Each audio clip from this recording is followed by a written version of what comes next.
Mayor Briley's plan to privatize parking in Nashville has plenty of opposition, but there is one particularly vocal critic who nobody seems to know. He says his name is David Roberts, and he claims to be your neighbor. But as investigative reporter Jennifer Kraus discovered, he may not even be a real person. If anyone is fired up about Mayor Briley's plan to privatize parking in Nashville, it's David F. Roberts, who claims he sent out several thousand letters like this to neighbors last week with an urgent message about the parking plan and how it will make our lives a lot more complicated and, in bold letters, more expensive.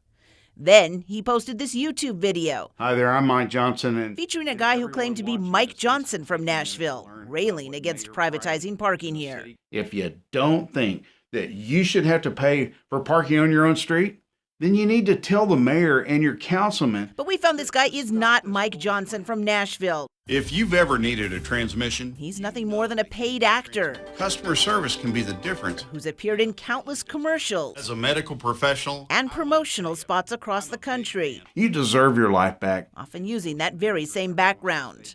And guess what? The guy behind the video in this letter, David F. Roberts, doesn't seem to be who he claims to be either. I don't know who David Roberts is. Metro Councilman Freddie O'Connell's district, which covers downtown, is one of the areas that will be impacted most by the parking plan. And O'Connell's heard from many of his constituents who got those letters from David Roberts. If there's something that I'm close to certain about, it is that he is not a real person.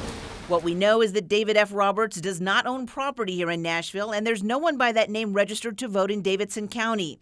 And then there's this. The return address on that letter he sent out is not real.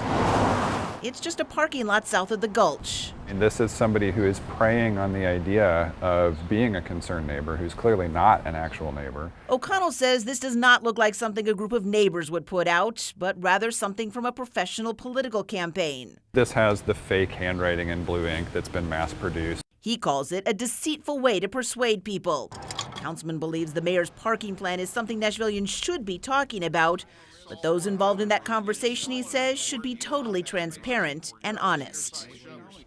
Now, the actor in that video refused to tell us who hired him and said it's up to his client to disclose that he's a paid actor.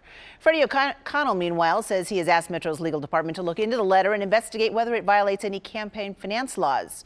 We did reach out to all the mayoral campaigns, and they all denied having anything to do with this.